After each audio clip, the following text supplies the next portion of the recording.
Hi, Paddy. Thanks so much for joining me on the podcast today. The same first question as always. What's the hardest change that you've been through in your life? Start with a little one. Well, thanks for having me on. I really appreciate it. Okay, the hardest chat. I've been listening to to the other podcasts, and I've been having to think about this, and I still don't have a definitive answer. I think I'm if I one of the things I've done over the last few years is actually try and work out what I'm good at. And change seems to be one of the things that I tend to spend a lot of time doing. And I think if I look at all the jobs I've done in my career, um, I work most effectively in environments where there's significant change happening or there's a kind of high rate of growth. I'm not very good in kind of ploddy type jobs where, it's just do the same thing over and over again. So change for me is probably quite normal. Compared to sort of other people in other jobs. I think probably the biggest change I can point to is actually going from being a kind of principal to being an advisor, like into this job I'm doing now. Um, that's definitely been one of the hardest things I think probably mentally I've had to deal with. Like, going from actually doing a job to then advising on the job. People would think, well, surely that's much easier, but actually, I had to go out and convince people that I can do the job and I can do this. Whereas before you were just doing it, you didn't have to sell the fact that you could kind of do it. Um, and I think trying to find where you sit in people's processes and all of that kind of stuff was hard. And I think when people don't know you and don't know you as an advisor as well, they know you as more of a kind of principal. I think that was very difficult. So I think that's certainly been one of the biggest changes in more recent times for me, getting comfortable with a different role. Um, and but I like to think I think I've kind of overcome that slightly now. I think it's just a question of time and confidence as much as anything. But that's certainly one of the things that I've gone through in the last few years. So, for people that don't know the main differences between being a principal and an advisor, what are they?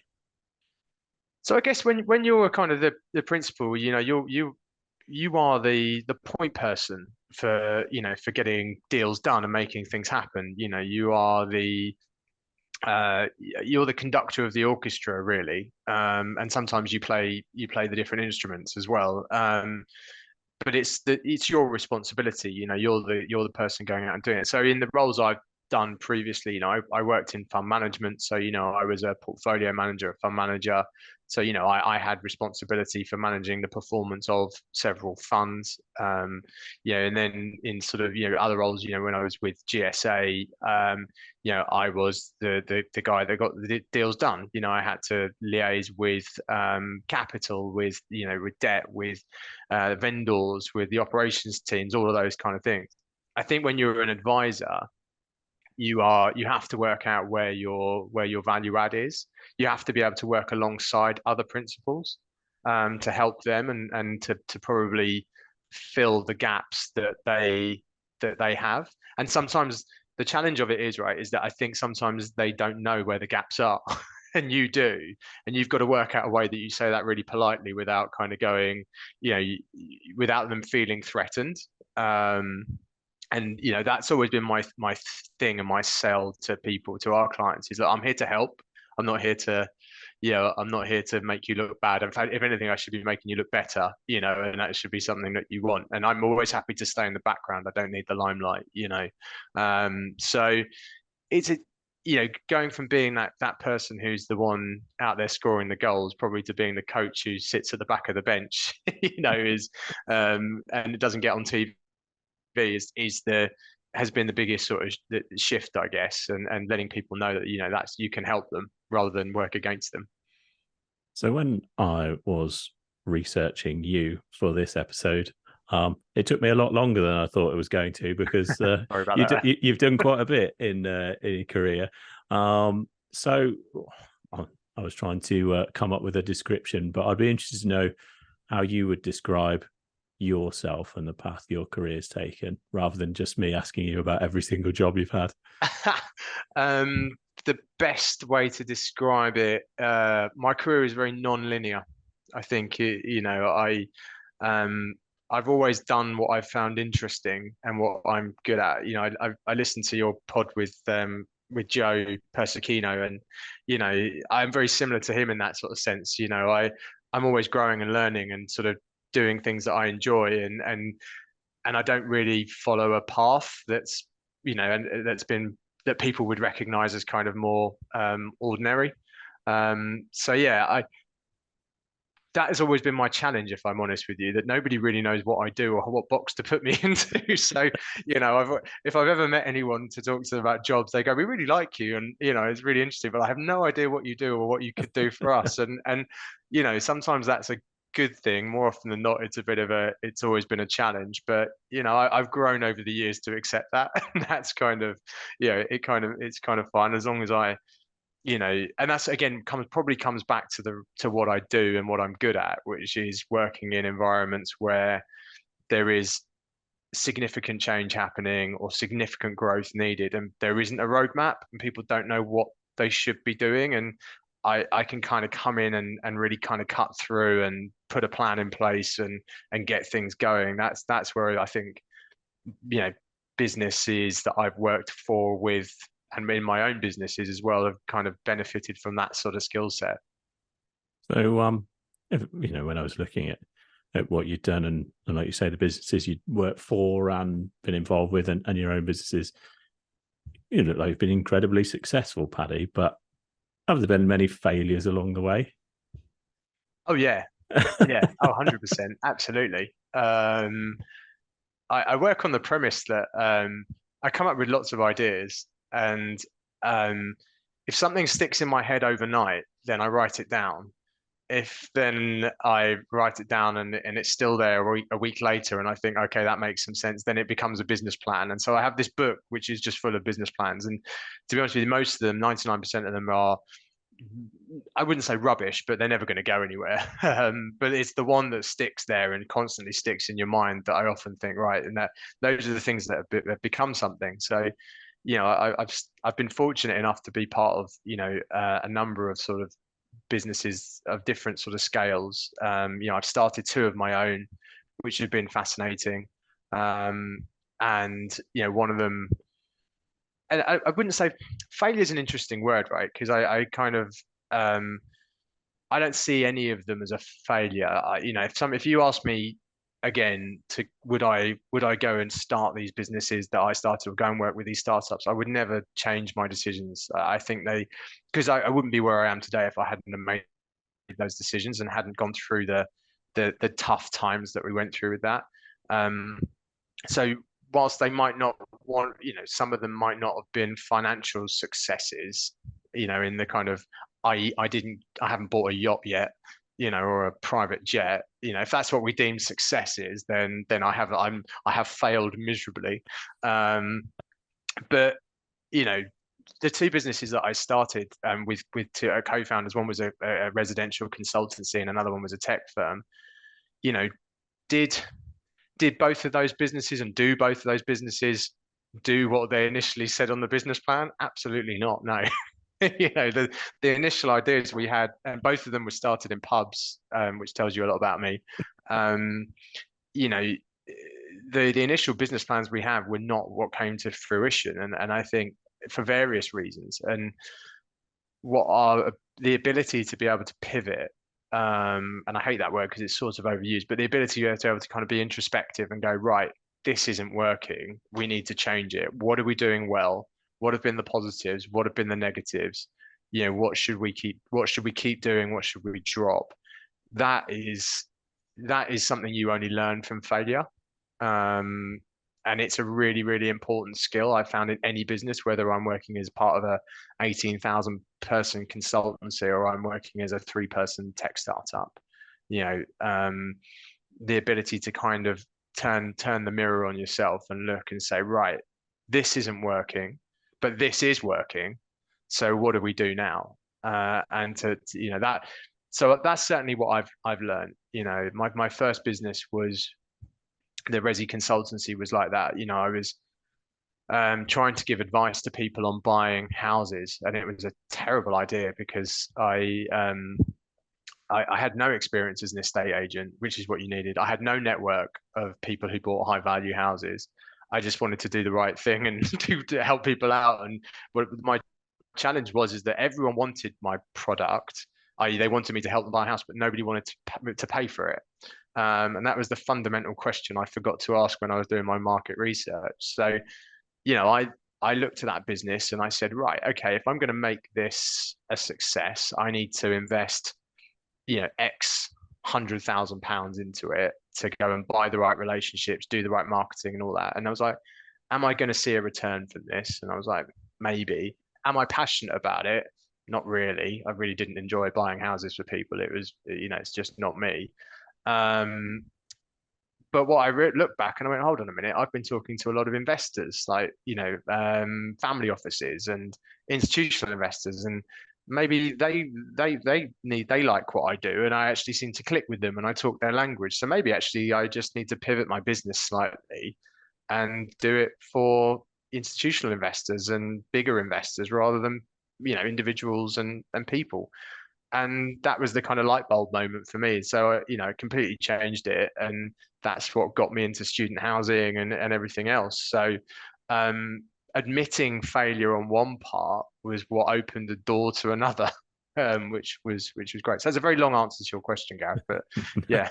And I think you're right. I think that's so hard when you've poured everything into a business and it's going to be in this direction and it doesn't work out, and then you have to sort of change when you've been out there, marketing, publicizing yourself, saying what you do, and then all of a sudden, actually, I'm not going to do that because that's not really going to work. That's quite tough to do, isn't it? Particularly, maybe from Yeah. a pride or ego point of view. Oh, and I'll tell you, I mean, the bit that I've told this to a few people, the toughest bit of that is your ego, right? And it's the psychological bit, is that I felt like a failure. I did feel like a failure for a long time, and I was ashamed of that. And especially when I, it got to a point where I had to go and get a job, right? Because I couldn't continue doing that, and that's the harsh reality of business, and nobody sees it. You do sort of sit there and go, right, am I throwing good money after bad here?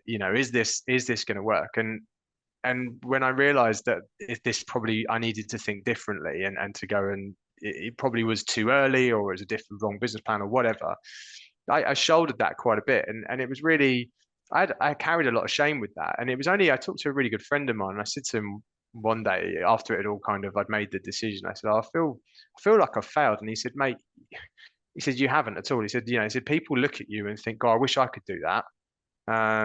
He said, the fact that you've gone out there and tried it and it hasn't necessarily worked how you thought it would work, um, is is an absolute positive. There are so many people that wish they could even have the guts to go and do that and try that. And that was a real game changing moment for me when I realized actually, do you know what? I've been so harsh on myself here, um, that it hadn't worked in the way I thought it would work. But again, look at it from a different perspective. I wouldn't have worked and done the jobs and met the amazing people that I have and be in this seat now if I hadn't have made those decisions and done that. So you just got to be, it takes these things take time, and you've got to be sensible about it. But that was the perception of it and kind of understanding my own ego and my own mentality was a game changing sort of moment in how you perceive failure. I heard you say once that whether it's positive or a negative thing about you, you say yes to everything. It, are you still like that? Yeah, I'm terrible. Ask anyone who's worked with me. They hate it. Because I'm always like I have this kind of attitude, like I'm sure we can work it out. So I just say yes, and I'm like I'm sure we'll work it out.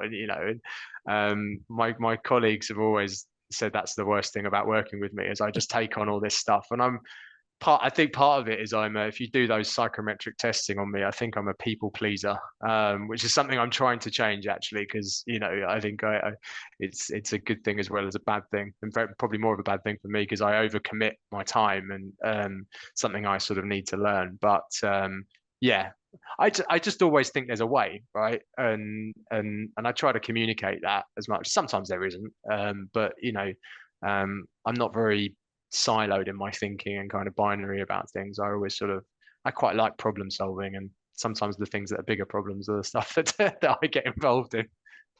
So if everybody knows that about you, what don't they know about you? What would surprise people listening to this to know Oh, that they might not know about you, Paddy?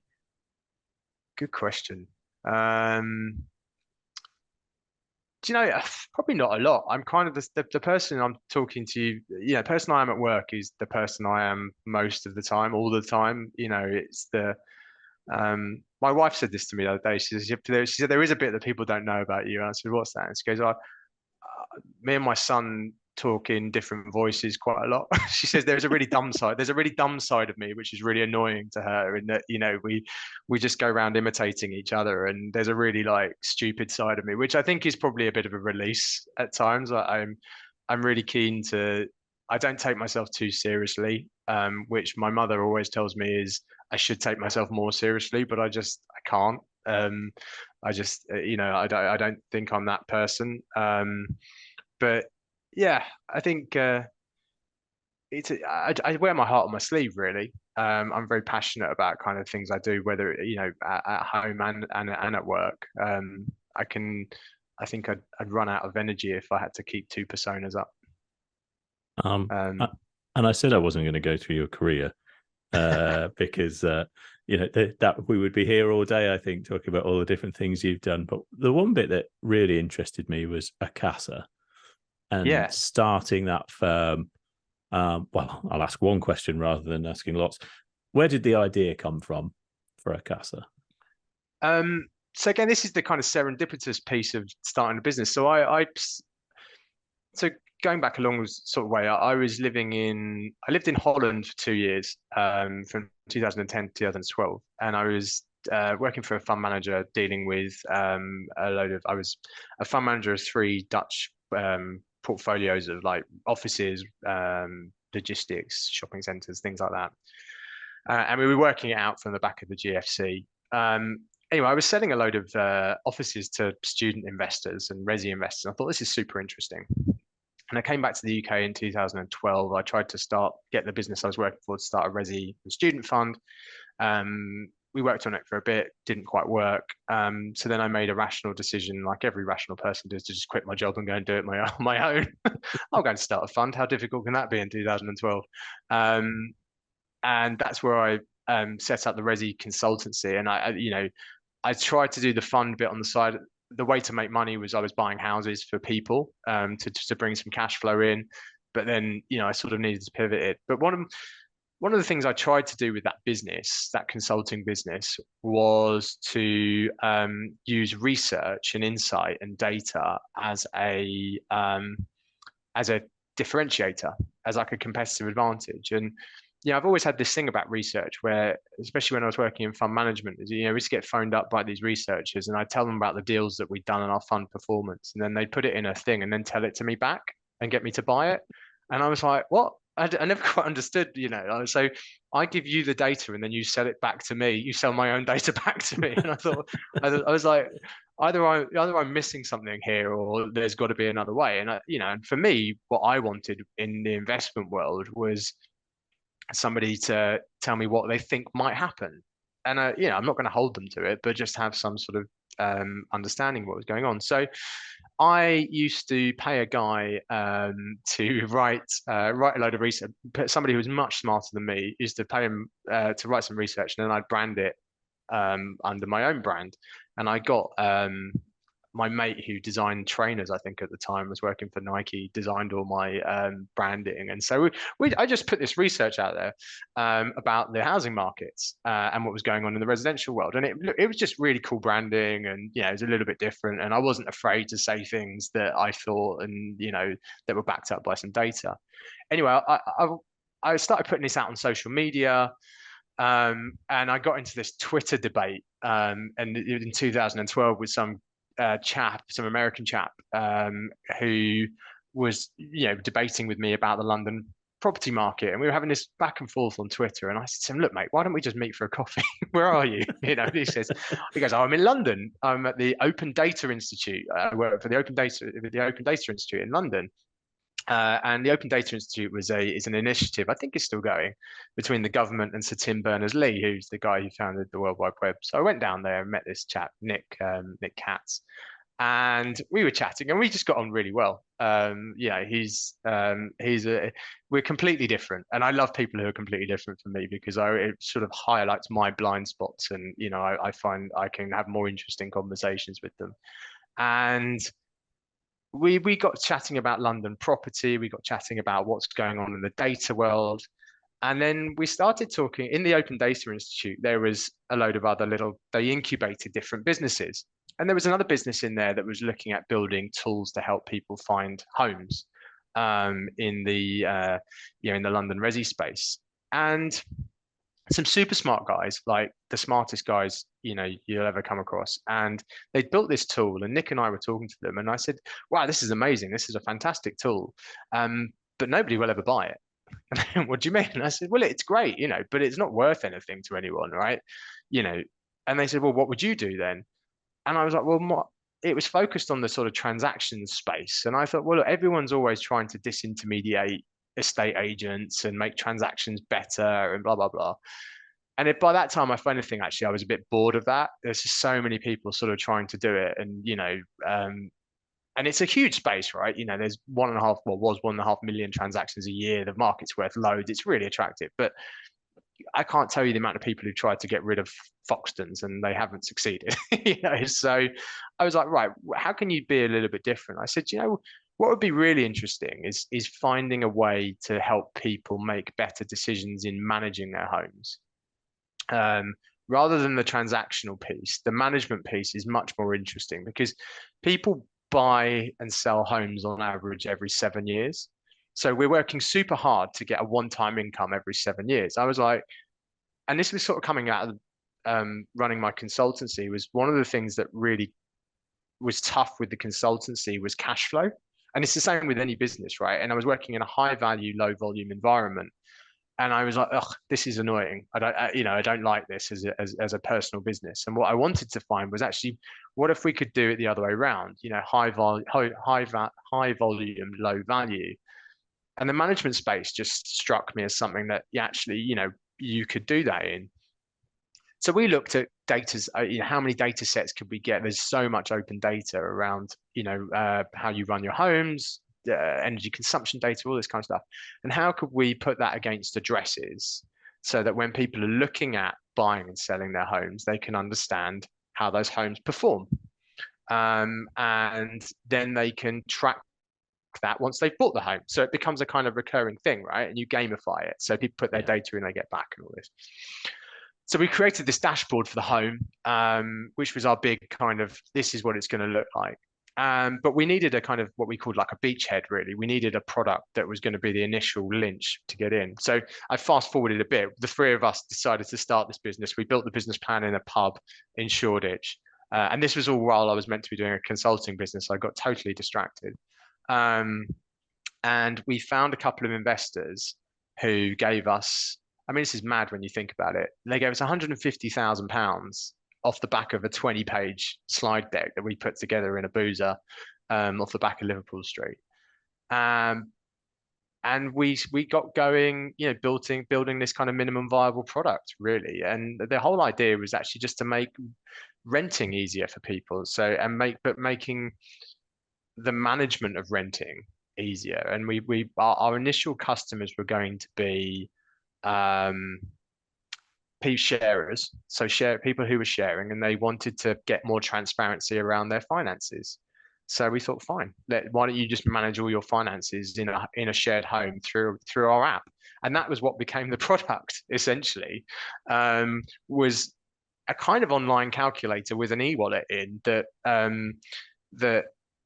integrated with local councils to pay council tax, utilities companies to pay utilities, and TV licensing and Sky and all these things. But also a way that people could pay each other back for groceries and drinks and all this kind of stuff. And that was kind of what took it off, really. And fast forward a number of years, the team there, Nick and Vass, who was the other co-founder, they raised nearly £5 million in venture capital money. We had Nationwide Bank, Nationwide Ventures were our biggest investor. I mean, we were the first investment for them for their venture capital arm. And it was an amazing experience. I had to step back from the business in 2015-ish because I needed to pay the rent, if I'm honest. And so I took a less active role, but was very much sort of there with the guys. The guys did a lot of the big grunt work, Nick and Bass and that. But I'm super proud of what they achieved and what we achieved. Because I think, those early days when we were, sitting in coffee shops and pubs, and we hired this little cupboard of an office, if I remember, off Curtin Road, above a fancy dress shop or something to get it all started, where we had interns and coders and all this. And at one point, I think we had like 15 people sitting in a live work unit in Shoreditch, just coding away, building all this stuff. Yeah, it was amazing to be a part of that. I learned so much about tech. I learned a lot about how to raise money. I learned a lot about product. I learned a lot about venture capital. How to get businesses off the ground. Met some fascinating people. Yeah, I could probably write a book on it, but Nick and Vass could probably write a better book on it. But it's yeah, it was a fascinating experience. It's something I kind of did on the side, weirdly. That's what struck me when you were talking there about how Yeah, I was doing this job whilst also doing this. That sounds like more than a full-time job, just trying to get that off the ground. I'm a weird person. I've always had like three jobs on the go since the age of about 12. I was a bit of a grafter when I was young, and I'd work washing up in a pub. I'd be selling. I remember I had doing like random marketing jobs. I just always, if I had time, I'd be working, and I'd just do stuff and try and get money. And it's weirdly no different now. I wear several different hats and do several different things, and I think I'd be lost if I did it if I didn't have that. Well, coming on to one of those other hats that you wear is Pathways to Property, which Yeah. has been going a long time. And just briefly explain to anyone that isn't aware, and I think a lot of our listeners are in the real estate environment, so I'm sure they've come across it. But if they haven't, just what does Pathways to Property do? And obviously I should say that you're the chair of that. Yes. No. Yeah. Yeah. Very, very fortunate to be that. I took over the chairmanship from a chap called Alan Froggatt 4 or 5 years ago, and Alan was the really kind of spearheaded this initiative when it started in 2012. I'm very fortunate to have been part of the project since we started it. But Pathways is it's an initiative to really try and raise the level of diversity and representation across the kind of real estate industry. And the view is, the aim for us is to focus on pipeline and getting younger people in so that we can affect change that way rather than kind of through any other way. I think I remember reading various reports from big consultancies back in the day, 10, 12 years ago, who were like, right, by 2020, we will have 50% of our board will be female, 50% of our board will be non-white. And, like, okay, great. But, when you look at the pool that they're going to get that from, it's not very diverse. So they sort of set these targets, pat themselves on the back and go and have lunch. But actually they're never going to meet them because there's nobody there to actually meet them. And nobody wants to be given a job because they fit some diversity profile, right? You don't want to get a job because you're the only woman who, interviewed for it, or you were the only brown guy who interviewed for it. That's not where we want to get to. So Pathways came around. It's an initiative that was put together by the Reading Real Estate Foundation, which I got involved with when I was at Reading Uni. And it was supported by British Land gave us £500,000 to get going, which was amazing, really, because a lot of these things just really struggle for cash and resource. And it was really built around a summer school that we run every year for 16 to 17-year-olds to teach them about real estate and careers and things like that. Fast forward this year, we're on our 11th summer school. We've had nearly over 1,000 students come through, of which about 25% are either working or studying in property. But today, the summer school is less academic. It's not about teaching you what is property, what is planning. It's more about developing soft skills. It's more about creating an awareness of of the industry and what the industry does, and helping the students build their network and their understanding of where they want to be in real estate. It's about giving them connections, giving them role models. And today, we provide mentoring schemes, we provide work experience, we provide an online course that students can do to get a certificate to say they've participated in that they can put on their UCAS form. Um, we provide full financial support to anyone who comes on the summer school who wants to study in real estate at any university in the UK, not just Reading. Um, what else? And that's kind of it really. It's kind of a whole ecosystem, and now it's become this kind of family, as well. We've had some of the students that came to us, 11, 12 years ago are now 28, 27, 28 and working in the industry and helping younger students. And it's so nice to sort of see that. My aim with it is that I'd love to see some of the students that came on the original summer schools, the first ones, be on boards and in leadership positions. That would be the day I know that would be the day that I resign and I leave, because I know that we've achieved what we're going to achieve. That's when we've known that we really sort of we've affected change. When really the voices that we've nurtured all the way through are the voices of influence. And the whole thing about this is giving everyone a voice at the table. It's not about suppressing any voices. It's about raising other voices sort of up so that there's an equal opportunity to be heard at the table. That's what it is. And I think we as businesses and an industry, and not just our industry and us businesses, a lot of businesses in the industry, the biggest risk is monoculture and lack of diversity of thinking.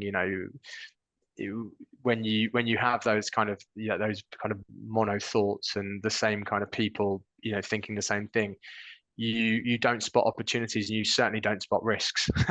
So in any business of any size, it's really important to have different types of person and thinking in there so that you can be as prepared for the future from a positive and a negative perspective as you can, really. So, how do we get young people excited about a career in property? Fantastic podcasts like this, Gareth. This is probably the way to do it. I think. Look, for me, it's demystifying the language a little bit, talking a bit more in plain English about what we do, making sure it's not the best kept secret out there. I think it's getting more role models out there, getting people, within the industry to be happy to kind of raise their profiles a bit and get out there talking and meeting people. There's no overnight fix to it, but I think there's so many people in the industry who I meet and I'm just like, wow, you've been an incredible role model, and they don't have the confidence, or they don't see themselves as a role model. And I'm like, no, absolutely, you'd be fantastic. So go to schools and talk to people in your local community. Be proud of what you do. It's sometimes people go, I'm a surveyor, I'm very sorry. It's like, don't be sorry. It's a really interesting career. It's given me so much. Um, working and studying in real estate, I never would have thought I would have done all the things that I've done. And I like to think I've still got a lot more to do. So it's just through that kind of that communication and talking and marketing ourselves in a more positive and better way, that I think we can do that. And so yeah, LinkedIn's a great tool, social media is a great tool. Kids use a lot of these tools, but what they really want is just to meet people who talk really positively about the industry. And so sometimes, I think the best way for people to do it is genuinely to go back to your old schools, go to the schools that your kids go to the schools that you pass every day on the walk to the station, because schools are always crying out for role models. They want real people to come in and talk to their kids, and that's the most impactful thing I think people can do. I read that you said that parents don't see real estate as a proper profession.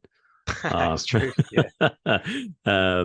Did your parents think you had a proper job? Cool. I think my dad thinks I'm still a mortgage broker. I never was a mortgage broker. I think that's just it. The perception is that, I think I wrote in that article that you're either Phil or Kirsty, or you work for Foxtons, if you work in property. And I've had that feedback from lots of parents of kids who, they say, oh, well, we want to come on this property summer school, and they're like, oh, really? Why don't you go and do the engineering one or the law one or the the investment banking one? It's not a proper career, and it's because people don't understand the level of diversity of a career you can have in here. And yeah, the reality is that we all live, work, play, in real estate, and if it I always say this to 16-year-olds when we go on the summer school. I'm like, how do you think any of this exists? Do you think, on the seventh day they made real estate? It's sort of, it's um this exists because of people, and everything is man-made, and everything comes from the ideas, and there's no reason why these young people can't be involved in shaping that into the future. So yeah, yeah, I refrained. I won't ask my parents what they think I do, but they know it's something to do with property. And you were talking about obviously, you know, improving the level of diversity in real estate, profession. Do you think we still have a problem in the industry with a lack of diversity, particularly at senior level? To a certain extent, yes. Yeah, I think I think I don't want to be negative on this because I think there's so much positive that has happened, so much positivity and so much change that's happened. And I think, especially in the last 4 or 5 years, lots of boards and senior leadership teams have turned the mirror on themselves and recognized that they need to have a more representative group of people around them. I think some know what that means better than others and what that is for them. And there's no quick fix and there's no one size fits all type fix to it. It depends what your business is and what you want to achieve and what you're doing. But I very rarely have conversations with people who go, no, I don't think I don't think it's an issue. I think everyone recognizes it. But what's really heartwarming about it and really it gives me the energy is that people genuinely want to do something about it and want to open the doors up to a more representative group of thinking. And so right. The challenge is to try and make sure that the pipeline that's coming through and the young people that are coming through into the industry are from a more representative background, and that people already in the industry are open-minded, and willing to take on different views from people who are not necessarily their own. Um, it, I've always made it really clear that I don't want people to chastise themselves and whip themselves on the back and go, oh, I'm a terrible person, I'm awful, and this and that. It's like that's not it at all. For me, it's about feeling as humans, I think we feel the fear of what we don't know. And it's a bit like when you look at hiring and the traditional way of hiring, that people tend to hire people who are just like them because they feel safe, right? And there's nothing wrong with that. That's human nature. It's what we do, right? But it's feeling that, recognizing that, and then maybe doing something different. It may be that the person who is, if you're interviewing something, the best person for that job is just like you. That's absolutely fine. But take an objective view of it, do it consciously rather than kind of unconsciously. Um, so look, it's definitely an issue. Are we the worst, in real estate? Probably not. You've got to look at politics. Maybe it's like, it probably needs to be a bit more representative. But they're doing that as well. And other sectors. I'm really fortunate that I get to talk to representatives from the world of finance, investment banking, and law. We work a lot with the Sutton Trust, who work a lot across this, so I get a really good view in of what other sectors are doing. And we're all coming from a low bar, right? But what is clear across all of these industries is that there is progress, and there's no silver bullet. And I think if you look for a silver bullet, you'll always fail because there isn't one. There isn't one there. It's really just about leading by example and trying to sort of change things, sort of step by step, gradually at things at a time, one thing at a time. So obviously we talked about pathways to property, and you mentioned about the Reading Real Estate Foundation as well that you're trustee of. Yeah. And you've got lots of jobs. So you've only got so much time, but clearly it's important to you. So why is it so important to you to give back to the industry and to obviously make young people want to come into the industry? What drives you to do that? Yeah, I genuinely don't know. I think it's just something that's part of me and my fiber and kind of who I am. I think I look back on my early career, and I didn't have that many role models in the industry. My role models growing up were my mates' older brothers a lot of time, and that's kind of, um, funny enough, I had a friend of mine came in to see me in the office the other day, and I haven't seen him for a few years. And I said to him, "You're the reason I'm in real estate." And he said, "Well," and he was my girlfriend's older brother when I was about 16, and he got me in to go and have a coffee with a chap who was running at Savills team in Chelmsford in whatever it was, the year 2000. And after that, I was like, "Wow, property seems like something to do." And so I said, "I blame you. 24 years ago, when I met you, when I was seeing your sister, it was really interesting." So but it's amazing, that we have those kind of relationships endure. But I think I've always been community is really important to me, and family is really important to me, and I just feel like, I see my team as a family. I see the people I work with as family, and friends, and I feel like you just want to do the best you can, and for me, bringing people through, and maybe making sure that some young people don't have to struggle in the way that I struggled. I guess I don't think I know in some professions there's a mentality, well, I went through it, so you can go through it, and that will make you all hardened and stuff like that.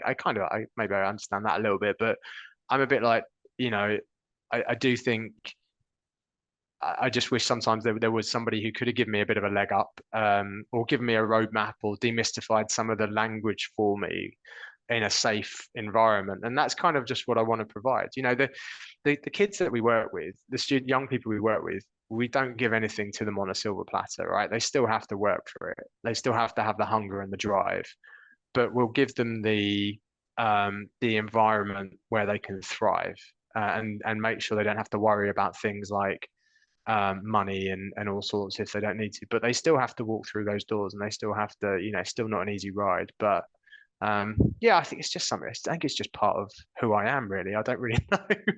I don't really know. Maybe it's because I keep saying yes to everything.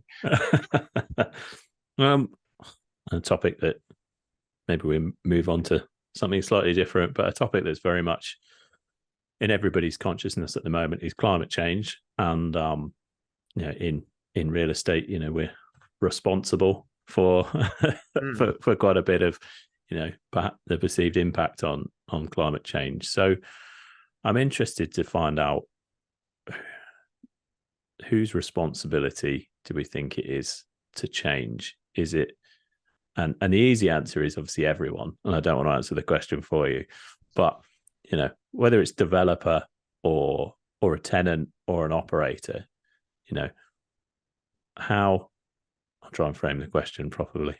Who's responsible for that, for making that change? Or perhaps you could give me an example of someone that's leading real positive change in that area. Yeah, it's an interesting one. I've recently just done a 2-day course with the Green Building Council, all around kind of understanding a bit more about what we mean by ESG.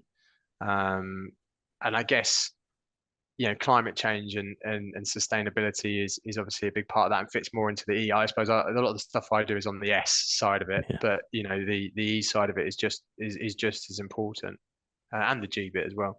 I mean, the simple answer, it is a collective responsibility, but it needs to start somewhere. And I think with all of these things, when it comes to change there needs to be somebody who goes, right, I'm going to change, and they have the confidence to lead by example, and people follow them. As human beings, we are sheep, so and we follow each other, and so there needs to be somebody who kind of goes, right, we're going to do that. I think by and large, capital has grasped it, and you see now, investors who are looking to invest in any asset class around Europe, um, are have very stringent kind of sustainability criteria that they need to meet. And it's tough at the moment because it narrows the pool of assets in which they can trade and buy and manage, because they don't meet those criteria. And I think that they want to lead in that, and I think that's probably probably the right place to start in that sense, because money talks and they control the checkbook. So if they're doing that, then eventually sort of people will follow. And it is interesting when you look at, when I think about the conversations I have with developers, where they're saying, well, okay, well, what does the capital want? What do we mean by sustainable building? So they're not now just building buildings and hoping that they can flog them into the market. They're kind of going, okay, well, what do they want in terms of sustainability and ESG credentials and things like that, and how can we go and build that? The big question is, will they pay for it? And I think at the moment that answer is unclear, but is becoming clearer, I think, as we understand things. The journey I think we're on at the moment, and my takeaway from the little I know about these things, we have some great ESG experts within Colliers who I palm things off to, who are much better, much more eloquent than me. But I think when change happens in any environment or anything, having an adopted language is really important, like a key reference point. So I think what we're still trying to wait for at the moment is an understanding of what is the adopted language and sustainability that everyone is going to conform to, that will give us the benchmark to know whether we're doing the right thing or not. If you talk to an investor today and say, what is your sustainability criteria? Investor A will have a very different answer from investor B, and they will reference different criteria and other points. So I think it's certainly moving forward, but it's definitely a challenging one. But it seems to me that rather than saying who the responsibility should sit with, I think at the moment, I think capital has taken it upon themselves to say it sits with us. And we're going to try and drive that, and ultimately, that will pull developers into line. It will pull the operating partners into line as well to sort of follow those rules. I don't think anyone knows what the right language is and the rules are just yet, but they're getting sort of narrowed down. And I think the other thing that we'll start to try, if you think about the full circle and these things, I see things as circles rather than as kind of lines, is that if you look at behaviors within real estate, I think we'll be driven a lot by that as well. So for student accommodation or build to rent or anything like that, how are people living in the buildings and what's important to them, and what are the behaviors that we're seeing, and what are the behaviors that we can influence and change to become more sort of sustainable. So we're seeing this now around kind of energy consumption within buildings, making sure that rooms are metered.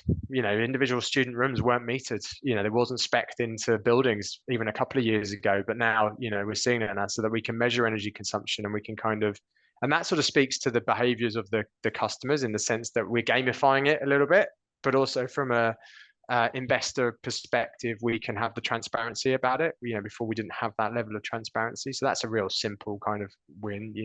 And technology will help us understand that and help us that as well. Seeing some really interesting sort of geospatial tools at the moment that allow you to track different levels of consumption in different parts of your building, and you don't have to have it in the physical infrastructure of the building. You can kind of overlay it and map it, and they're really interesting tools.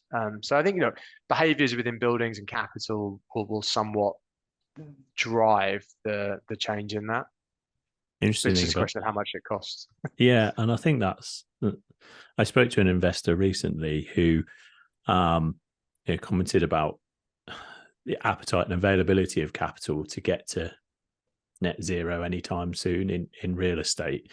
And their opinion was, and I want to get this right, even though I'm not quoting them directly, is that there isn't simply enough capital being ploughed or available to be ploughed into real estate in the UK to get to, well, the original target was to get to the C for EPC legislation, but I think that's changed since I wrote the question. But do you think there's enough? Because we've seen the retrofit costs now are just crazy, but then even build costs from new are crazy. So do you think there's enough capital out there to meet those ambitious targets? Simply yes, but the reality is that everyone does something differently. So if you put all the cat, if you on a purely binary basis, there should be enough, right? But everyone does everything differently, and I think I've never spoken so much about geopolitics as I have in the last 2 years, and that's wildly worrying because I know nothing about politics. But it's a huge. Whereas, when I was doing risk matrices on funds 10 years ago, there was always the threat, political change. Yeah, fine, tick box, done. You didn't really talk about it. And then there'd be a general election every few years. Everyone would talk about it for a few months. But now it's consistent, right? The level of black swan events, as people call them, or big political upheavals and scandals and all this stuff, and lack of clarity from policymakers and all this, and just the rate of change. I mean, look at the Ministry for Housing. We've had what 13, I think, housing ministers in as many years. I mean, and it takes 5 months for them, 6 months for them to get their feet under the desk, and by the time they've done something, they're off into another job. And so we've just got no stability in that. And that's the real challenge with a lot of this is that,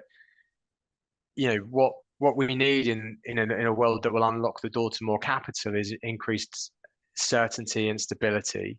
Um, and that comes first from politics. Now I don't think we're ever going to have the level of stability that we've had in previous generations. I think we're always going to be the rate of change technologically and sort of demographically and everything is so quick now that you know we sort of pine after these days when we had a whatever government and they were we'd have total stability. I just don't think we're going to see that.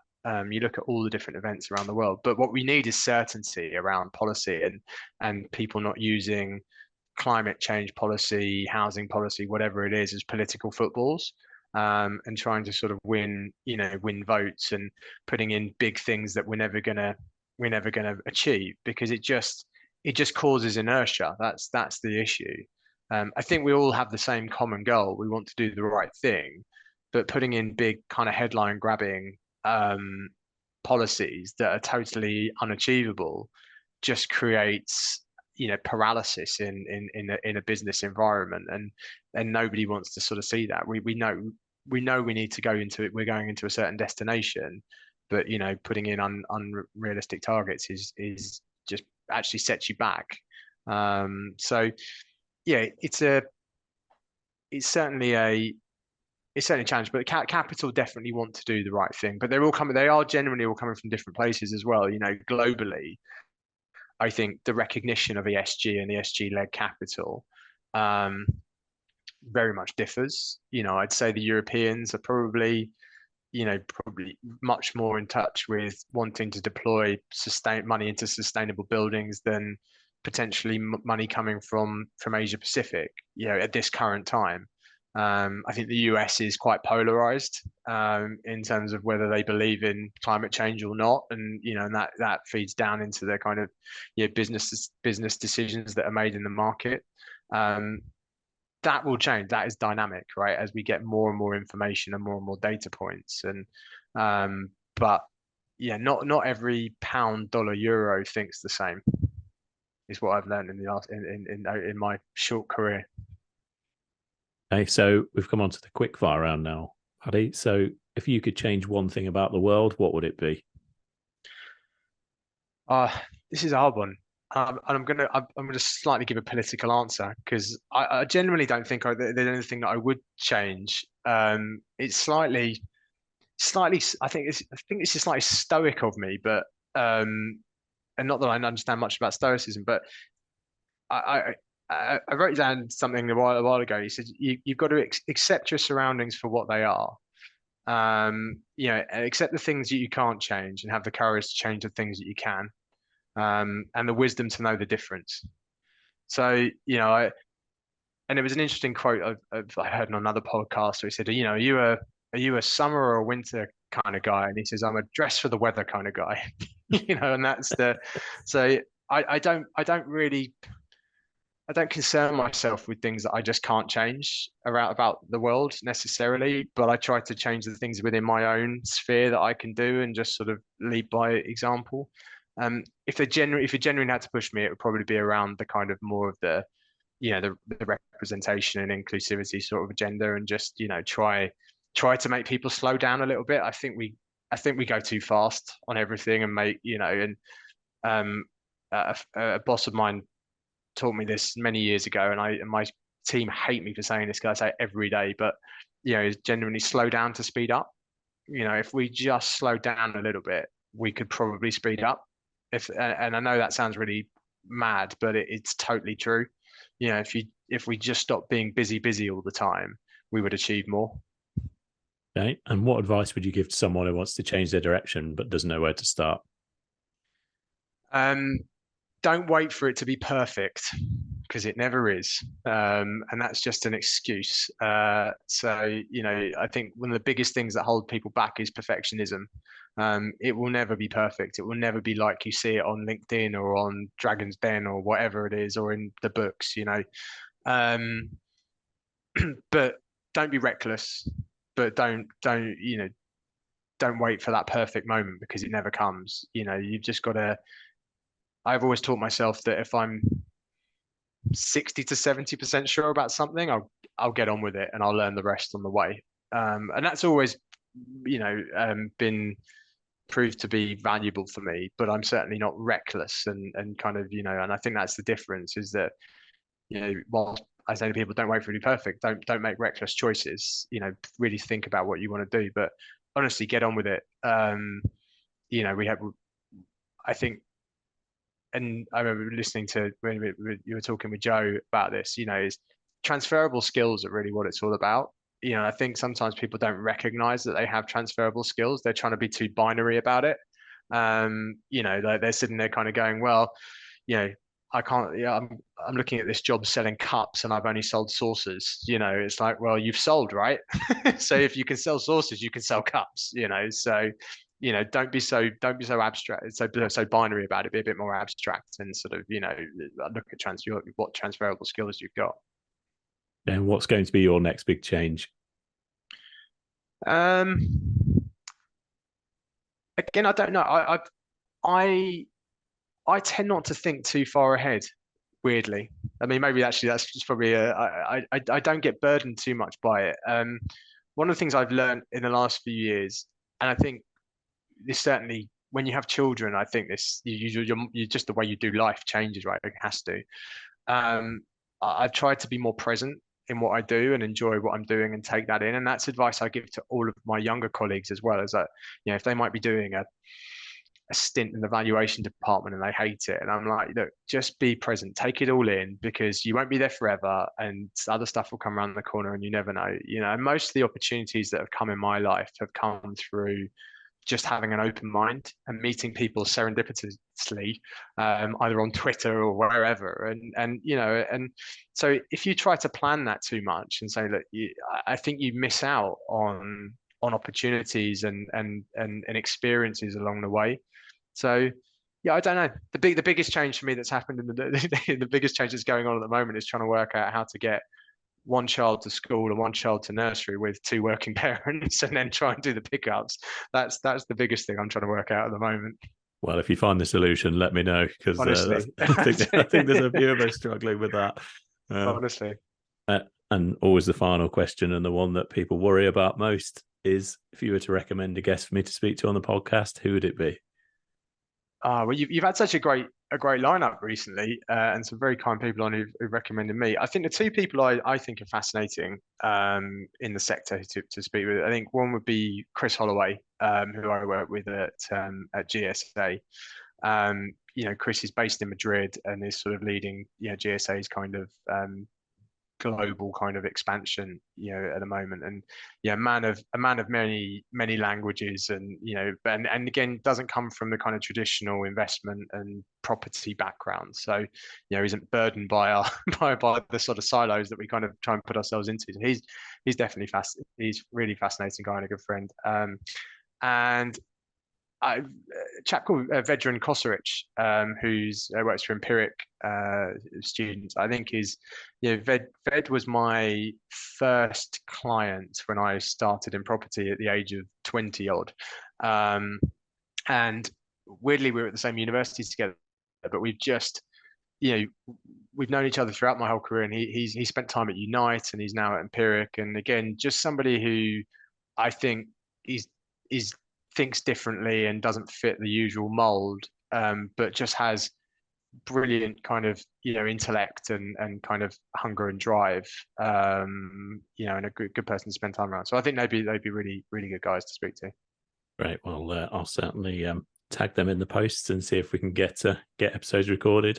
Paddy, I just want to say thanks for obviously joining me on the podcast. Hopefully, we managed to cover some different topics. And I honestly don't know how you fit it all in, everything that you've done. When I started researching again, it's I normally put some time aside, and I had to double it, I think, to go through everything that you've been doing throughout your career. It's It's crazy. I'd say that it's testament to the teams that I've worked with. It's not no, by no means is a kind of personal achievement. It's this is all I've had great teams around me and still do, and everything I've ever done has been a massive team effort. So it's testament to all the people I've worked with.